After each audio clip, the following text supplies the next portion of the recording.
Por toda a história, a espécie humana luta para entender as leis fundamentais do mundo material. Nós nos aventuramos para descobrir as regras e padrões que determinam as qualidades dos objetos que nos rodeiam e sua complexa relação conosco e entre si. Durante milhares de anos, sociedades por todo o mundo descobriram que uma disciplina, mais do que outras, guarda certo conhecimento sobre as realidades fundamentais do mundo físico. Essa disciplina é a matemática.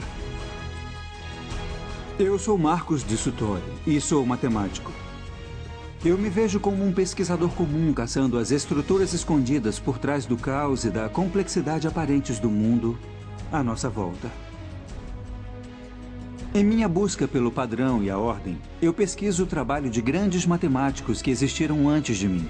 Pessoas que pertenciam a culturas de todo o mundo e cujas inovações criaram a linguagem na qual o universo é escrito. Eu quero levar você a uma jornada através do tempo e do espaço para rastrearmos o crescimento da matemática, desde seu nascimento à ciência sofisticada que conhecemos hoje. Usando imagens geradas por computador, vamos explorar as descobertas que permitiram que as primeiras civilizações entendessem o mundo matematicamente. Essa é a história da matemática.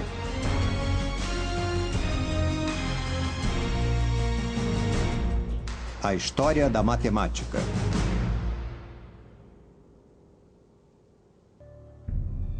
A linguagem do universo. Versão brasileira Som de Vera Cruz Studios. Distribuição Sinapse. Nosso mundo é feito de padrões e sequências. Eles estão à nossa volta. O dia se torna noite, os animais andam pela terra em constante mutação, paisagens são frequentemente alteradas. Um dos motivos que contribuíram com o início da matemática foi a busca pelo entendimento do sentido desses padrões naturais. Os conceitos mais básicos da matemática, espaço e número, estão arraigados em nosso cérebro. Até os animais têm um sentido de distância e quantidade. Percebem quando seu bando está desfalcado, quando devem lutar ou voar, e calculam se sua presa está numa distância acessível. Entender matemática é a diferença entre vida e morte. Mas foi o homem que pegou esses conceitos básicos e começou a construir essas bases. Em algum ponto, os humanos começaram a localizar padrões e fazer conexões para contar e ordenar o mundo em torno deles. E com isso, um novo universo matemático começou a surgir.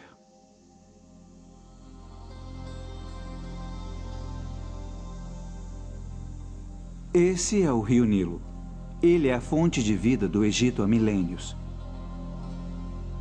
Foi aqui que surgiram alguns dos primeiros sinais da matemática que conhecemos hoje. As pessoas abandonaram a vida nômade e começaram a se estabelecer aqui por volta de 6.000 a.C. As condições eram perfeitas para a agricultura.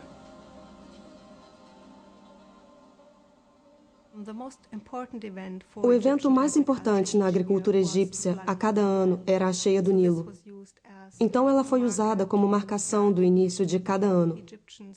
Os egípcios registraram o que acontecia em períodos de tempo. Para estabelecer um calendário como esse, você tem que contar quantos dias, por exemplo, havia entre as fases da lua, ou quantos dias havia entre duas cheias do Nilo.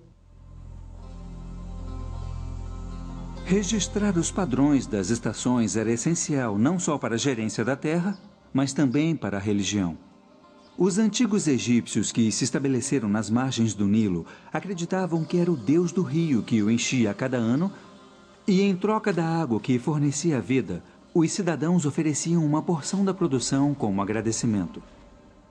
Quando os assentamentos ficaram maiores, se tornou necessário encontrar maneiras de administrá-los. Era preciso calcular porções de terra, fazer previsão das colheitas e cobrar impostos. Resumindo, as pessoas precisavam contar e medir. Os egípcios usavam seus corpos para medir o mundo. E foi assim que as unidades de medidas evoluíram. Um palmo era a largura de uma mão.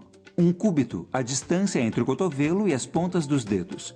Os cúbitos de terra, faixas de terra medindo 1 cúbito por 100, eram usados pelos topógrafos dos faraós para calcular áreas. Há uma relação bem forte entre a burocracia e o desenvolvimento da matemática no Antigo Egito, e nós podemos vê-la desde o início da invenção do sistema numérico. Através da história egípcia até o Velho Reinado, a única evidência que temos é dos sistemas metrológicos, que são medidas diárias por extensão. Isso aponta a necessidade burocrática de desenvolver essas coisas. Era vital saber a área das terras de um fazendeiro para ele poder ser taxado de acordo, ou para saber se o Nilo roubou parte de suas terras para que ele pudesse pedir abatimento. Isso significava que os topógrafos dos faraós calculavam frequentemente a área de partes irregulares de terra, e a busca por solucionar esses problemas práticos que os tornaram os primeiros inovadores matemáticos.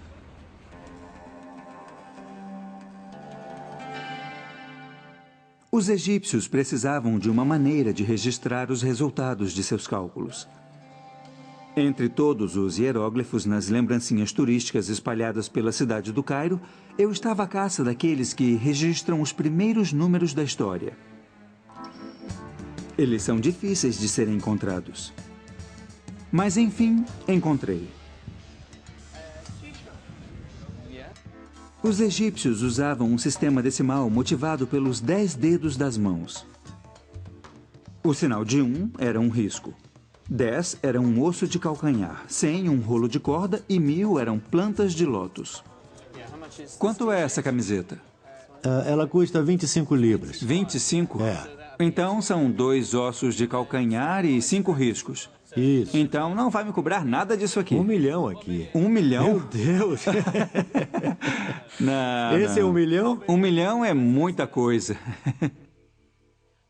Os hieróglifos são bonitos, mas o sistema numérico egípcio era fundamentalmente simples. Eles não tinham o conceito de uma notação posicional.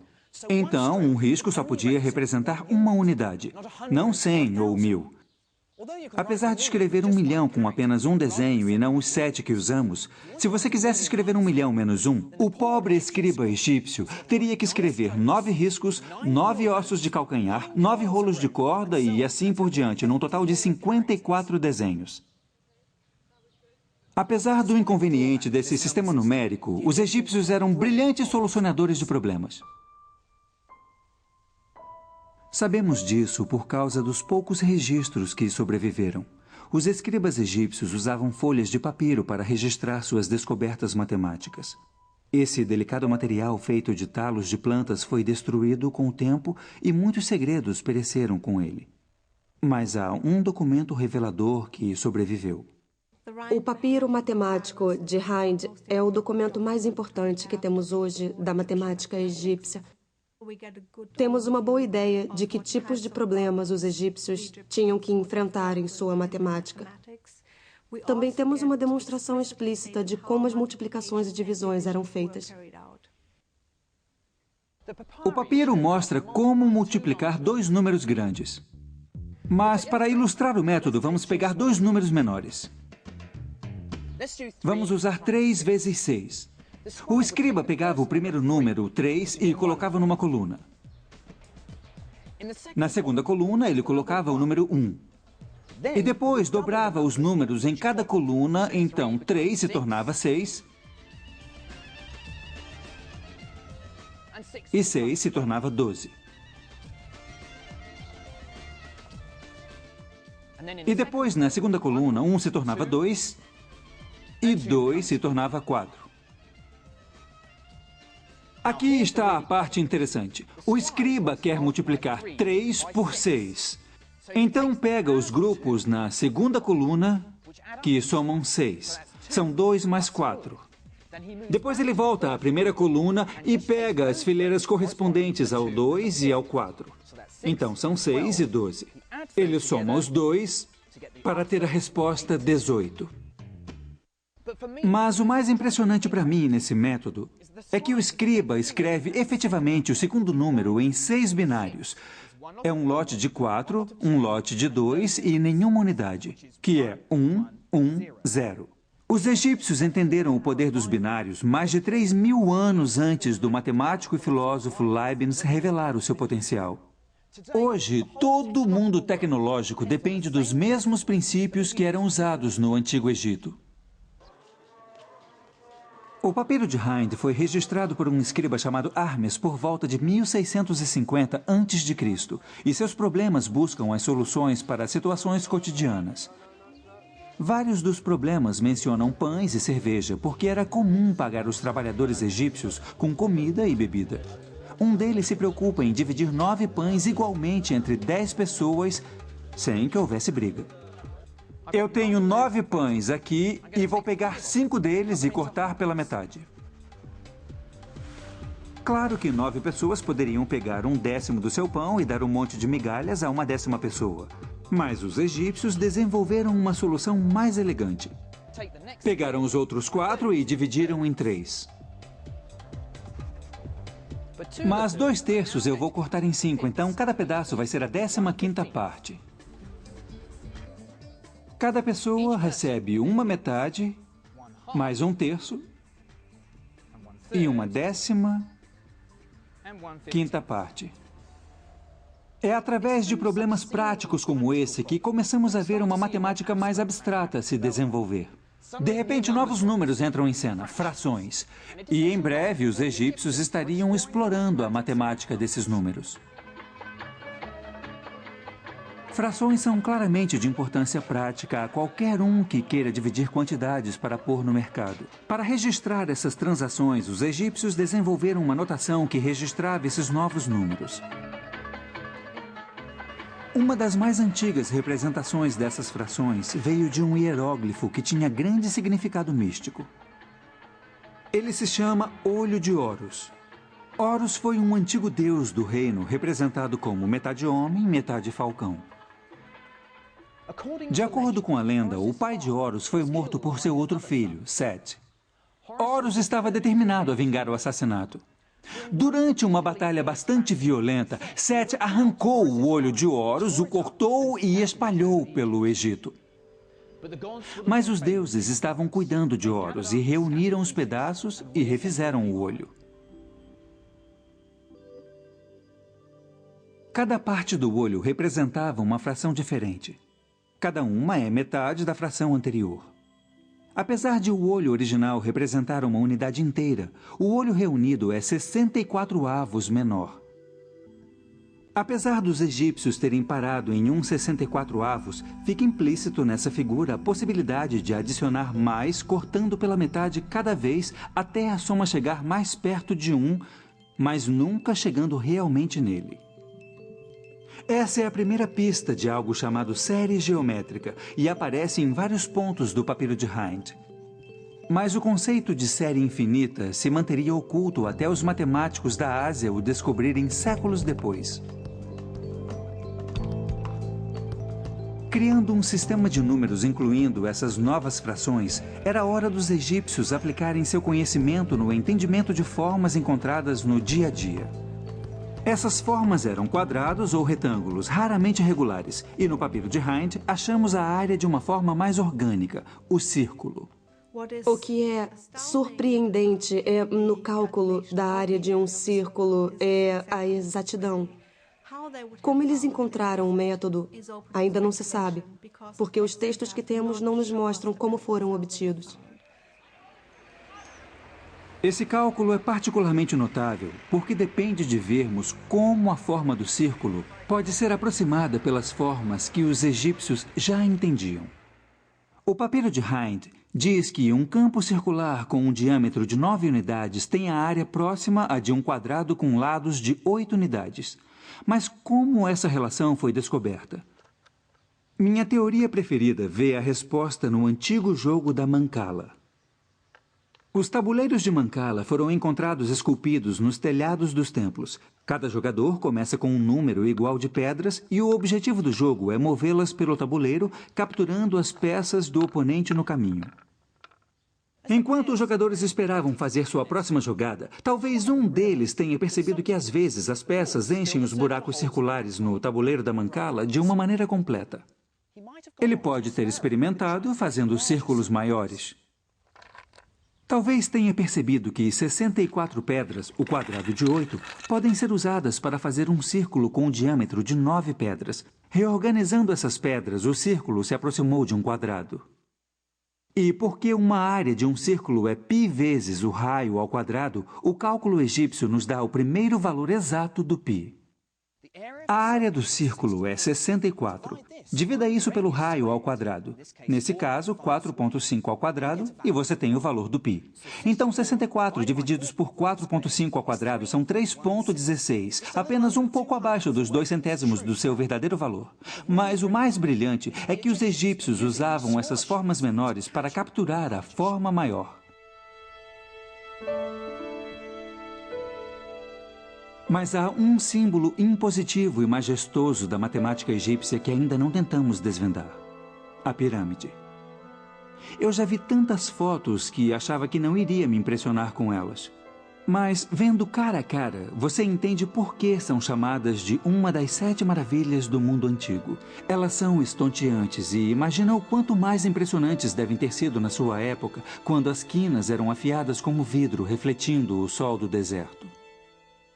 Para mim, parece que havia pirâmides espelhadas escondidas debaixo do deserto, o que completaria essas formas fazendo octaedros perfeitamente simétricos. Às vezes, na luz do calor do deserto, você quase pode ver essas formas. É a pista da simetria escondida dentro dessas formas que as torna tão impressionantes para um matemático. As pirâmides são um pouco curtas para criar essas formas perfeitas. Mas algumas sugerem que outro conceito matemático importante pode estar escondido dentro das proporções da Grande Pirâmide: a proporção áurea. Há 2 extensões na proporção áurea. Se a relação da mais longa com a mais curta for a mesma que a soma de 2 do lado maior, essa proporção é associada com as proporções perfeitas encontradas por toda a natureza e também no trabalho de artistas, arquitetos e designers do milênio. Se os arquitetos das pirâmides eram conscientes dessa importante ideia matemática ou eram instintivamente levados a ela por causa de suas propriedades estéticas satisfatórias, nunca vamos saber. Para mim, o mais impressionante nas pirâmides é a genialidade matemática necessária para fazê-las, incluindo a primeira alusão a um dos grandes teoremas do mundo antigo, o Teorema de Pitágoras. Para conseguir cantos de ângulos retos perfeitos em seus prédios e pirâmides, os egípcios usavam uma corda com um nós. Em algum momento, os egípcios perceberam que se passassem um triângulo com lados marcados por 3 nós, 4 nós e 5 nós, isso garantiria a eles um ângulo reto perfeito. Isso porque 3 ao quadrado mais 4 ao quadrado é igual a 5 ao quadrado. Então temos um perfeito triângulo de Pitágoras. Na verdade, quaisquer triângulos cujos lados satisfaçam essa relação nos darão um ângulo de 90 graus. Mas tenho certeza de que os egípcios não tinham essa generalização nos seus triângulos de 3, 4 e 5. Não podemos esperar encontrar uma prova geral, porque esse não é o estilo da matemática egípcia. Todo problema foi resolvido usando números concretos, e se uma verificação fosse feita no final, ela usaria o resultado e esses números concretos. Não há prova geral entre os textos matemáticos egípcios. Levaram uns 2000 anos até que os gregos e Pitágoras provassem que todos os triângulos retângulos partilhavam de certas propriedades. Essa não foi a única ideia matemática que os egípcios descobriram. Em um documento de 4000 anos, chamado de Papiro de Moscou, encontramos uma fórmula para uma pirâmide com o seu pico cortado, o que mostra a primeira pista de cálculos em andamento.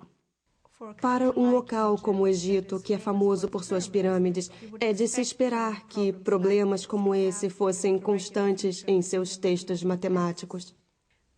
O cálculo do volume de uma pirâmide cortada é uma das partes mais avançadas da matemática do Antigo Egito em relação aos nossos padrões modernos. Os arquitetos e engenheiros certamente queriam essa fórmula para calcular a quantidade de material exigida para suas construções. Mas a sofisticação da matemática egípcia é que pôde produzir um método tão bonito.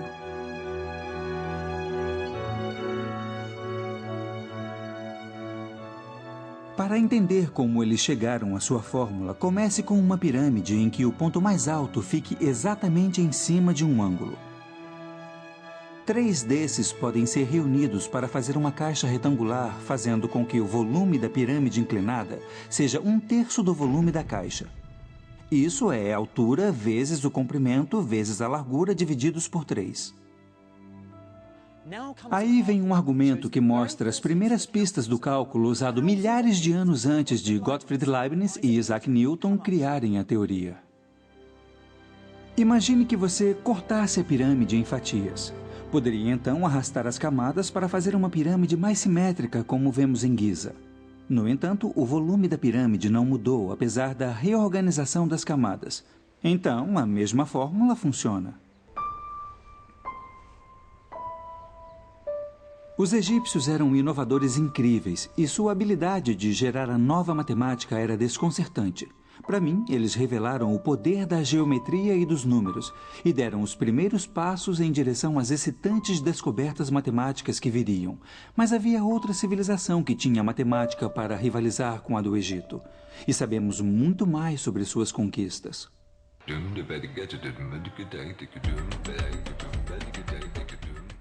Essa é Damasco. Com mais de 5.000 anos, hoje em dia ainda é vibrante e animada. Ela era o ponto mais importante nas rotas de comércio, ligando a velha Mesopotâmia ao Egito. Os babilônios controlavam a maior parte do que hoje é Iraque, Irã e Síria, desde 1800 a.C. Para expandir e comandar seu império, eles se tornaram mestres na manipulação e administração de números. Temos códigos legais, por exemplo, que nos dizem sobre como a sociedade era ordenada. E as pessoas que mais conhecemos são os escribas, pessoas profissionalmente instruídas que mantinham registros de famílias ricas e de templos e palácios. Escolas de escribas existiam desde 2500 a.C. Escribas aspirantes eram mandados para lá crianças e aprendiam a ler, escrever e trabalhar com números. Os registros de escribas foram mantidos em blocos de argila, o que permitiu que os babilônios comandassem e aumentassem seu império. No entanto, muitos dos blocos que temos hoje não são documentos oficiais, mas exercícios de crianças. São relíquias incomuns que nos dão uma ideia rara de como os babilônios lidavam com a matemática. Esse é um livro escolar de geometria do século XVIII a.C. e vocês podem ver que há várias figuras nele. E embaixo de cada figura há um texto que dá um problema sobre ela. Por exemplo, esse aqui diz: eu desenhei um quadrado com 60 unidades de comprimento e dentro fiz 4 círculos. Quais são as suas áreas? E esse pequeno bloco aqui foi escrito pelo menos 1000 anos depois do outro bloco. Mas tem uma relação bem interessante com ele. Ele tem também 4 círculos dentro de um quadrado mal desenhado. Mas não é um livro, é um exercício escolar. O adulto que ensinava dava isso ao aluno como exemplo de dever de casa ou uma coisa assim. Como os egípcios, os babilônios parecem interessados em resolver problemas práticos relacionados a pesos e medidas. A solução babilônica a esses problemas é escrita como receitas matemáticas. Um escriba simplesmente seguia e gravava uma série de instruções para chegar ao resultado. Aqui há um exemplo do tipo de problema que eles resolviam. Eu tenho um feixe de gravetos de canela aqui, mas eu não vou pesá-lo. Ao invés disso, vou pegar 4 vezes seu peso e colocar na balança. Agora vou adicionar 20 jin. Jin era a medida de peso babilônica. Eu vou pegar metade de tudo e adicionar de novo. Então são 2 feixes e 10 jin. Agora tudo desse lado é igual a 1 mana. 1 mana era 60 jin. E aqui temos uma das primeiras equações matemáticas da história. Tudo desse lado é igual a 1 mana. Mas quanto pesa o feixe de gravetos de canela? Sem qualquer linguagem algébrica, eles puderam manipular as quantidades para poder provar que os gravetos de canela pesavam 5 jin. Na minha cabeça, é esse tipo de problema que dá um pouco de má fama à matemática. Você pode culpar os antigos babilônios por todos aqueles problemas tortuosos que resolveu na escola, mas os antigos escribas babilônios se destacavam nesse tipo de problema. Estranhamente, eles não usavam grupos de 10 como os egípcios. Usavam grupos de 60. Os babilônios inventaram seu sistema numérico como os egípcios, usando os dedos. Mas ao invés de contar os 10 dedos das mãos, os babilônios encontraram uma maneira bem mais intrigante de contar partes do corpo. Eles contavam os 12 nós dos dedos de uma mão e os 5 dedos na outra para poder contar 12 vezes 5, ou seja, 60 números diferentes. Então, por exemplo, esse número seria 2 lotes de 12, 24, e depois 1, 2, 3, 4, 5 para chegar a 29. Mas o número 60 tinha outra propriedade poderosa. Ele pode ser perfeitamente dividido de várias maneiras. Aqui há 60 feijões. Eu posso arranjá-los em 2 fileiras de 30, 3 fileiras de 20, 4 fileiras de 15, 5 fileiras de 12 ou 6 fileiras de 10. A divisibilidade do número 60 o torna uma base perfeita para se fazer aritmética. O sistema de base 60 teve tanto sucesso que ainda usamos os seus elementos hoje. Toda vez que queremos dizer as horas, reconhecemos unidades de 60, 60 segundos no minuto, 60 minutos numa hora. Mas o mais importante do sistema numérico babilônico era reconhecer uma notação posicional. Como nossos números decimais contam quantos lotes de dezenas, centenas e milhares você registra, a posição de cada número babilônico registra a quantidade de 60 que você conta.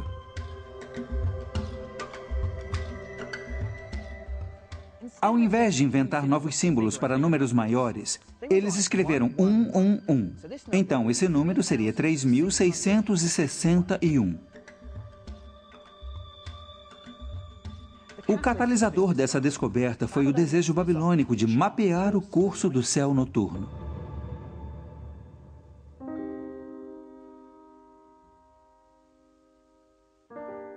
O calendário babilônico foi baseado nos ciclos lunares. E então precisavam de uma maneira para registrar astronomicamente números grandes. Mês a mês, ano a ano, esses ciclos eram registrados.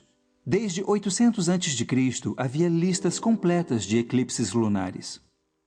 O sistema babilônico de medidas era bastante sofisticado para a época.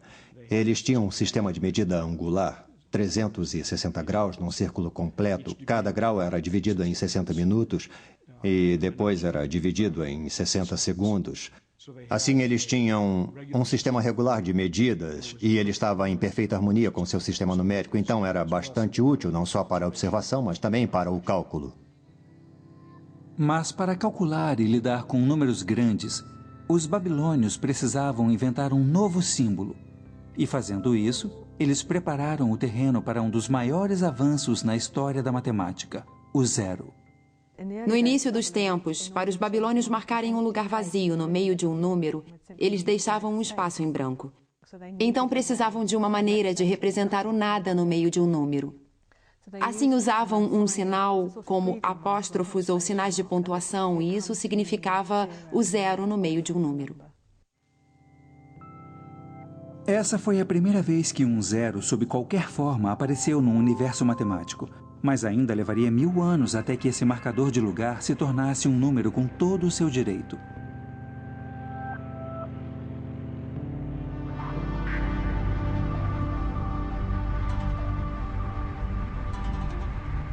Tendo estabelecido um sistema numérico tão sofisticado, eles o usavam para domar a terra inóspita e árida que atravessava a Mesopotâmia. Engenheiros e topógrafos babilônios encontraram maneiras engenhosas de acessar a água e canalizá-la para os campos de colheita. Mais uma vez, eles usavam a matemática para chegar às soluções.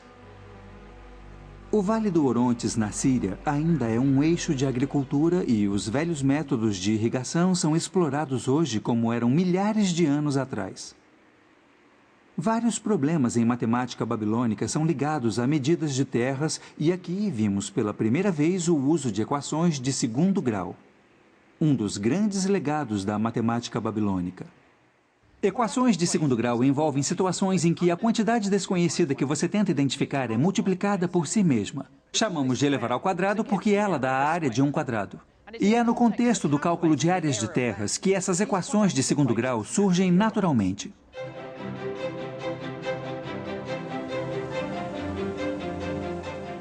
Aqui está um problema típico. Se um campo tem uma área de 55 unidades e um lado é 6 unidades maior que o outro, agora há uma peça de 3 por 3 faltando, então vamos somá-la. A área do campo aumentou em 9 unidades. Isso leva a nova área a 64. Então, os lados do quadrado são de 8 unidades. Quem resolve o problema sabe que eles somaram 3 a esse lado. Então, a extensão original deve ser de 5. Pode não parecer, mas essa é uma das primeiras equações de segundo grau da história. Na matemática moderna, eu usaria a linguagem simbólica da álgebra para resolver esse problema. Mas a incrível proeza dos babilônios é que eles usavam esses jogos geométricos para encontrar o valor sem qualquer recurso a símbolos ou fórmulas. Os babilônios gostavam de resolver problemas só por resolver. Eles estavam apaixonados pela matemática.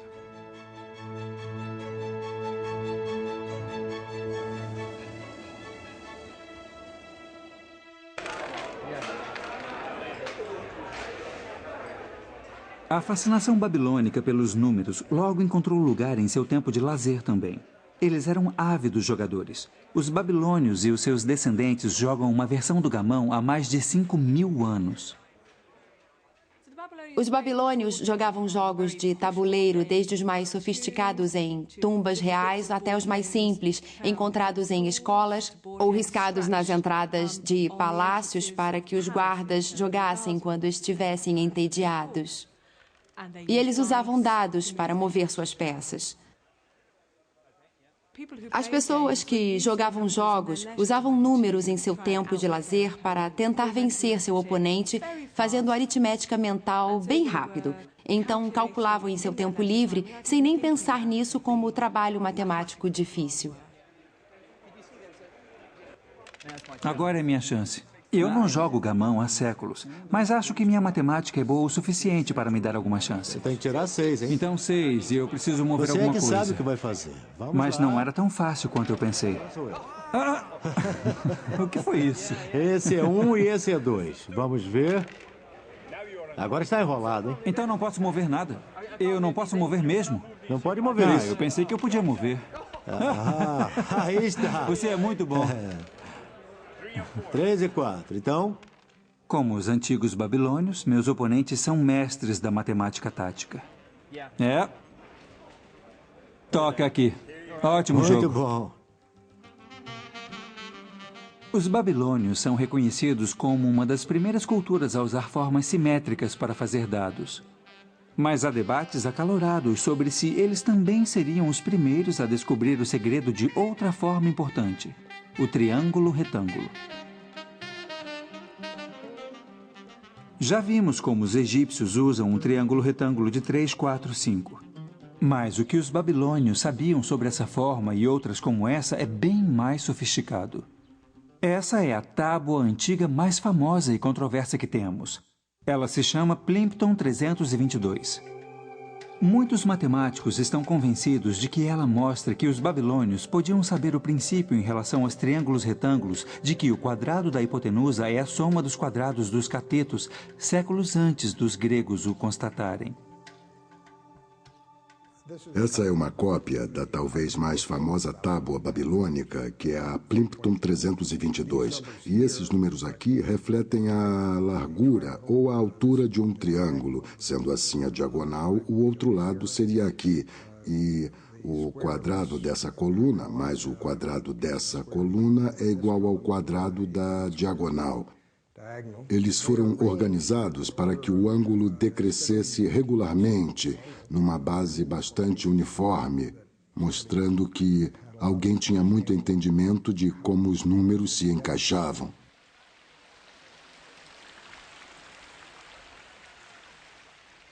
Aqui estavam 15 triângulos de Pitágoras perfeitos. Todos os lados tinham comprimento de números inteiros. É tentador pensar que os babilônios foram os primeiros donos do Teorema de Pitágoras. E é uma conclusão pela qual gerações de historiadores foram seduzidos. Mas poderia haver uma explicação mais simples para os grupos de 3 números que formam o Teorema de Pitágoras.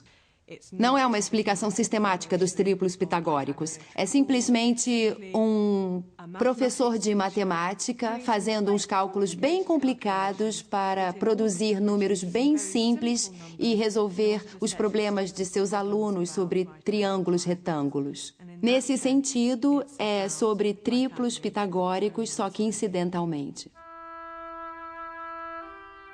As pistas mais valiosas para o que eles entendiam podiam estar em outro lugar. Essa pequena tábua de exercícios escolares tem quase 4.000 anos e revela o que os babilônios sabiam sobre triângulos retângulos. Ela usa o princípio do Teorema de Pitágoras para descobrir o valor de um assombroso número novo. Ao longo da diagonal está uma boa aproximação da raiz do quadrado de 2. Assim, isso nos mostra que ela era conhecida e usada em ambientes escolares. Isso é importante porque a raiz quadrada de 2 é o que hoje chamamos de número irracional. Isto é, se escrevemos em decimais ou mesmo em lugares hexadecimais, ele não termina, os números continuam para sempre depois da vírgula decimal. As implicações desse cálculo são enormes. Primeiro, ele significa que os babilônios sabiam alguma coisa do Teorema de Pitágoras anos antes de Pitágoras. Segundo, o fato deles calcularem esse número com precisão de 4 casas decimais mostra uma incrível facilidade aritmética, tanto quanto uma paixão pela minúcia matemática. A habilidade matemática dos babilônios era incrível. E por quase 2.000 anos, eles progrediram intelectualmente no mundo antigo.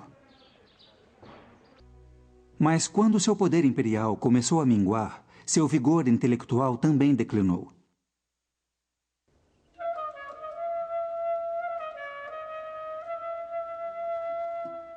Por volta de 330 a.C., os gregos avançaram ao alcance de seu império até a antiga Mesopotâmia. Essa é Palmira, no centro da Síria, que um dia foi uma cidade grande construída pelos gregos. O conhecimento matemático necessário para construir estruturas com tanta perfeição geométrica é impressionante. Como os babilônios antes, os gregos também eram apaixonados pela matemática. Os gregos eram colonizadores inteligentes. Eles tiraram o melhor das civilizações que conquistaram para aumentar seu próprio poder e influência. Mas também deram as suas contribuições. Na minha opinião, sua maior inovação tem a ver com uma mudança de pensamento. O que eles iniciaram influenciaria a humanidade por séculos. Eles nos deram poder de prova. De certa forma, eles decidiram que tinham que ter um sistema dedutivo para a sua matemática. E o sistema dedutivo típico era começar com certos axiomas que você imagina verdadeiros. Como se imagina que certo teorema seja verdadeiro, mas sem provar. E depois se percorrem métodos lógicos e etapas muito cuidadosas. Desses axiomas você prova teoremas, e desses teoremas você prova mais teoremas, e isso continua. Exatamente como uma bola de neve. A prova é o que dá força à matemática. É o poder de prova que significa que as descobertas dos gregos são verdadeiras hoje, como eram 2.000 anos atrás. Eu precisava seguir para o oeste, no coração do antigo Império Grego, para aprender mais.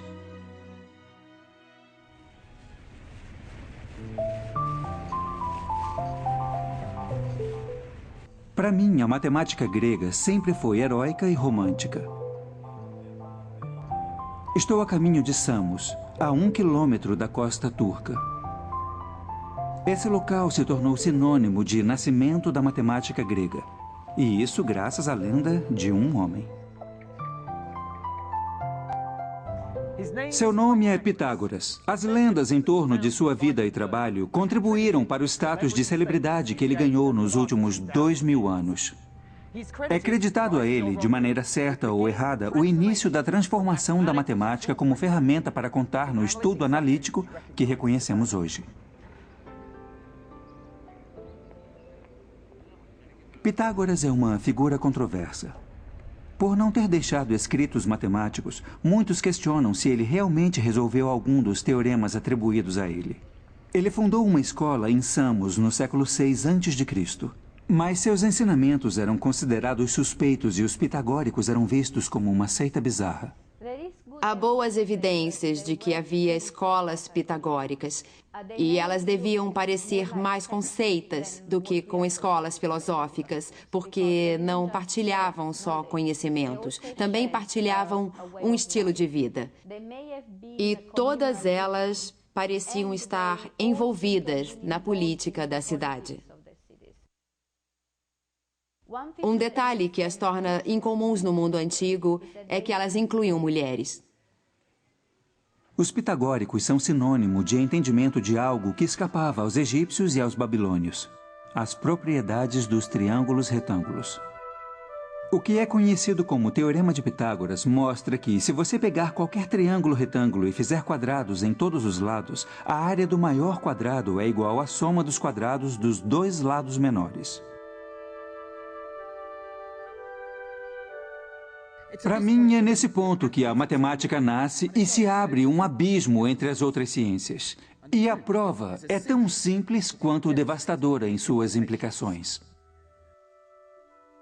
Posicione 4 cópias do triângulo retângulo em cima dessa superfície. O quadrado que você vê agora tem lados iguais à hipotenusa do triângulo.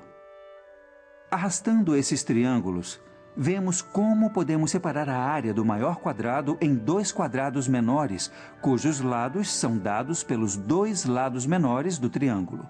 Em outras palavras, o quadrado da hipotenusa é igual à soma dos quadrados dos catetos. O Teorema de Pitágoras. Isso ilustra um dos temas característicos da matemática grega: o apelo dos belos argumentos da geometria, mais do que uma preocupação com números. Pitágoras pode ter perdido o apelo e muitas das descobertas creditadas a ele foram contestadas recentemente. Mas há uma teoria matemática que eu detestaria tirar dele. Ela tem a ver com a música e a descoberta da série harmônica. A história diz que, passando por um ferreiro, Pitágoras ouviu o som das batidas numa bigorna e percebeu como as notas produzidas soavam em perfeita harmonia. Ele acreditava que devia haver uma explicação racional para as notas soarem tão atraentes. E a resposta era matemática.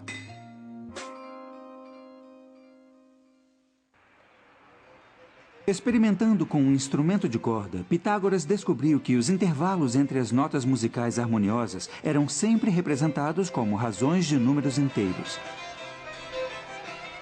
E foi assim que ele pode ter construído a sua teoria. Primeiro, ele tocou uma nota na corda solta. Depois, na metade do comprimento. A nota quase parece a mesma da primeira. Na verdade, é uma oitava mais alta, mas a relação é tão forte que damos o mesmo nome a essa nota. Agora pegamos 1/3 da extensão e temos outra nota que parece harmonizar com as 2 primeiras. Mas pegue um comprimento de corda que não está numa razão de número inteiro e temos a dissonância.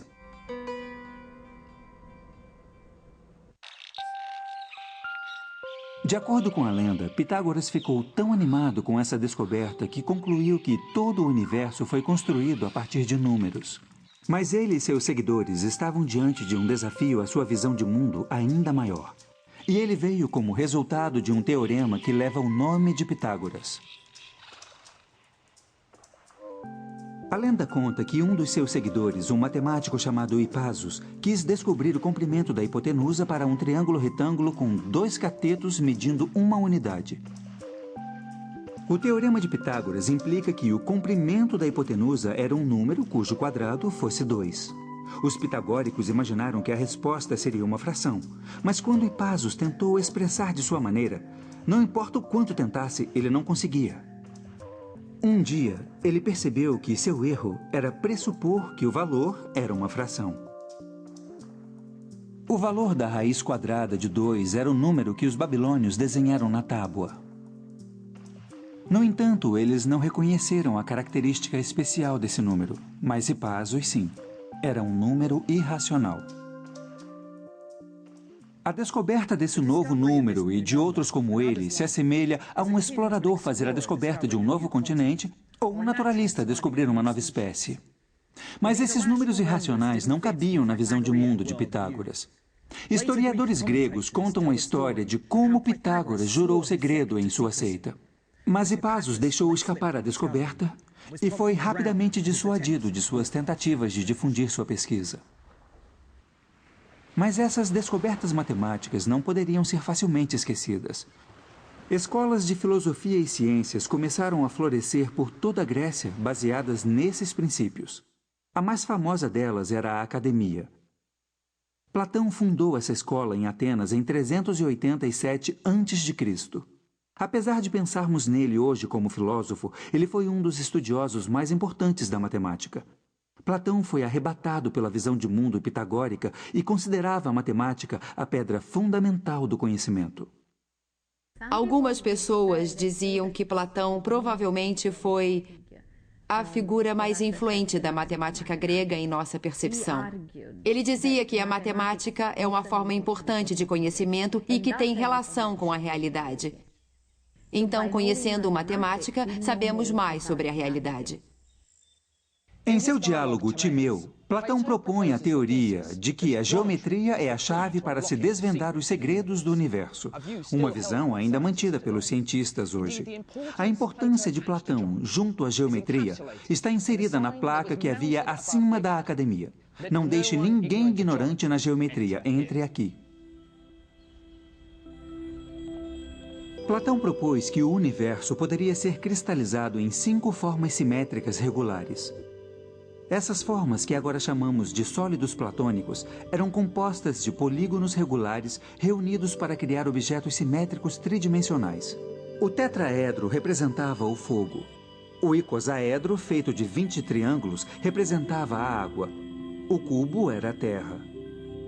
O octaedro era o ar, e o quinto sólido platônico, o dodecaedro, feito de 12 pentágonos, era reservado para a forma que definia a visão de Platão do universo. A teoria de Platão teria uma influência devastadora e continuaria a inspirar matemáticos e astrônomos por mais de 1500 anos. Junto às descobertas feitas na academia, os triunfos matemáticos também surgiam das margens do Império Grego e se deviam mais à herança matemática dos egípcios do que aos gregos. A Alexandria se tornou o eixo da excelência acadêmica sob o comando de Ptolemes no 3º século a.C., e sua famosa biblioteca logo ganhou reputação rivalizando com a Academia de Platão. Os reis da Alexandria estavam dispostos a investir nas artes, na cultura, na tecnologia, na matemática, na gramática, porque patrocinar buscas culturais era um jeito de mostrar que você tinha mais prestígio e tinha também mais direito à grandeza. A antiga biblioteca e seu precioso conteúdo foram destruídos quando os muçulmanos conquistaram o Egito no século VII, mas seu espírito está vivo em uma nova construção. Hoje, a biblioteca ainda é um local de descoberta e estudos. Matemáticos e filósofos correram para Alexandria, levados por sua sede de conhecimento e a busca pela excelência. Os patronos da biblioteca eram os primeiros cientistas profissionais, indivíduos que eram pagos por sua devoção à pesquisa. Mas de todos esses pioneiros, meu herói é o enigmático matemático grego Euclides. Sabemos muito pouco sobre a vida de Euclides, mas suas maiores conquistas foram como cronista da matemática. Por volta de 300 a.C., ele escreveu o texto mais importante de todos os tempos, Os Elementos. Em Os Elementos, encontramos o auge da revolução matemática que aconteceu na Grécia. Ela é construída sobre uma série de suposições matemáticas chamadas de axiomas. Por exemplo, uma linha reta pode ser traçada entre 2 pontos quaisquer. Desses axiomas, deduções lógicas são feitas e teoremas matemáticos são estabelecidos. Os elementos contêm fórmulas para calcular os volumes de cones e cilindros, provas sobre séries geométricas e números perfeitos e primos. O clímax de Os Elementos é uma prova de que só há 5 sólidos platônicos. Para mim, esse último teorema captura o poder da matemática. Uma coisa é construir 5 sólidos simétricos. Bem diferente é criar um argumento explícito e lógico para não haver um sexto. Os Elementos se desenrola como uma novela de mistério lógico. Mas é uma história que transcende o tempo. Teorias científicas foram derrubadas de uma geração para outra. Mas os teoremas e os elementos são os mesmos de 2000 anos atrás. Quando você para pensar, é realmente incrível que ensinamos os mesmos teoremas, talvez de maneira um pouco diferente, ou organizados diferentes. Mas a geometria euclidiana ainda é válida, e mesmo na matemática avançada, quando se trata de grandes espaços dimensionais, ela ainda é utilizada. Alexandria pode ter sido um lugar inspirador para os antigos estudantes, e a fama de Euclides teria atraído ainda mais ávidos jovens intelectuais ao porto egípcio. Um matemático que gostou particularmente do ambiente intelectual da Alexandria foi Arquimedes. Ele se tornaria um visionário matemático. Os melhores matemáticos gregos estavam sempre testando os limites, indo mais fundo. Então, Arquimedes fez o que podia com os polígonos, com os sólidos. Depois ele passou aos centros de gravidade, ou depois passou à espiral. Esse instinto de tentar matematizar tudo é algo que eu vejo como um legado. Uma das especialidades de Arquimedes eram as armas de destruição em massa. Elas foram usadas contra os romanos quando eles invadiram sua casa em Siracusa em 212 a.C. Ele também criou espelhos que aumentavam o poder do sol para pôr fogo nos navios romanos. Mas para Arquimedes, esses esforços eram meras diversões na geometria. Ele tinha ambições mais elevadas. Arquimedes foi atraído pela matemática pura e acreditava no estudo da matemática pela matemática, não pelo desprezível mercado de engenharia ou a busca sórdida de lucro. Uma das melhores investigações da matemática pura era produzir fórmulas para calcular áreas de formas regulares. O método de Arquimedes era capturar novas formas usando formas que ele já compreendia. Então, por exemplo, para calcular a área de um círculo, ele o fechava num triângulo e depois dobrava o número de lados do triângulo. A forma interna ficava cada vez mais perto do círculo. E às vezes chamamos um círculo de polígono com um número infinito de lados. Mas estimando a área do círculo, Arquimedes, na verdade, consegue o valor de π, o número mais importante na matemática. No entanto, foi calculando os volumes de objetos sólidos que Arquimedes se sobressaiu. Ele encontrou uma maneira de calcular o volume de uma esfera cortando-a e calculando cada fatia como um cilindro. Depois, ele somou os volumes das fatias para ter um valor aproximado da esfera. Mas o golpe de gênio foi perceber o que acontecia se você fizesse fatias cada vez mais finas. No limite, a aproximação se torna um cálculo exato.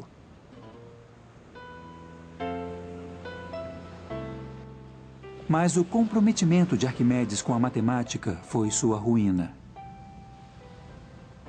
Arquimedes estava contemplando um problema sobre círculos traçados na areia quando um soldado romano o abordou. Arquimedes estava tão imerso em seu problema que insistiu em terminar seu teorema. Mas o soldado romano não estava interessado no problema de Arquimedes e o matou no local. Mesmo diante da morte, a devoção de Arquimedes à matemática era inabalável.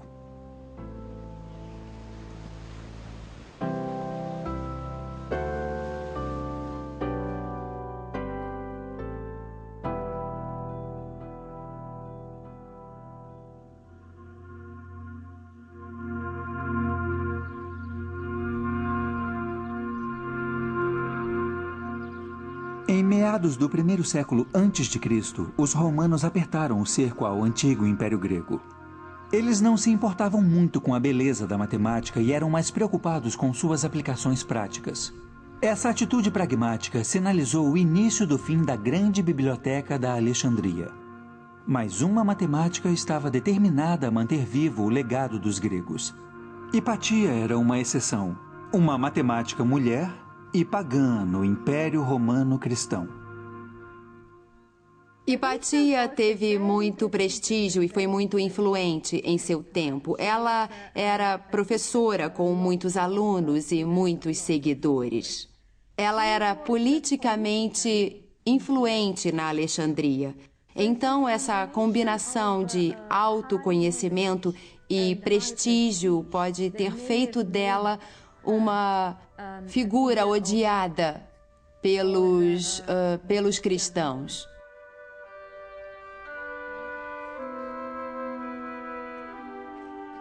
Um dia, durante a Quaresma, Hipatia foi arrancada de sua carruagem por um grupo cristão e levada a uma igreja.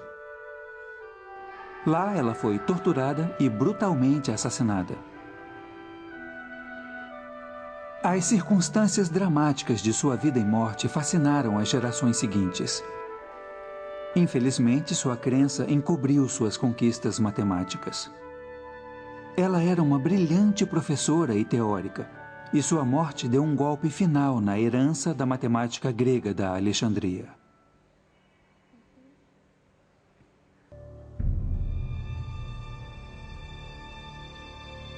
Minhas viagens me levaram a uma jornada fascinante para descobrir a paixão e a inovação dos primeiros matemáticos do mundo. São descobertas feitas por esses pioneiros do Egito, da Babilônia e da Grécia, que são as bases nas quais minha ciência é construída hoje. Esse é só o início da minha odisseia matemática. O próximo passo da minha jornada está no Oriente, nas profundezas da Ásia, onde matemáticos chegaram mais longe em busca de conhecimento. Com essa nova era, veio uma linguagem da álgebra e dos números que serão contados no próximo capítulo de A História da Matemática.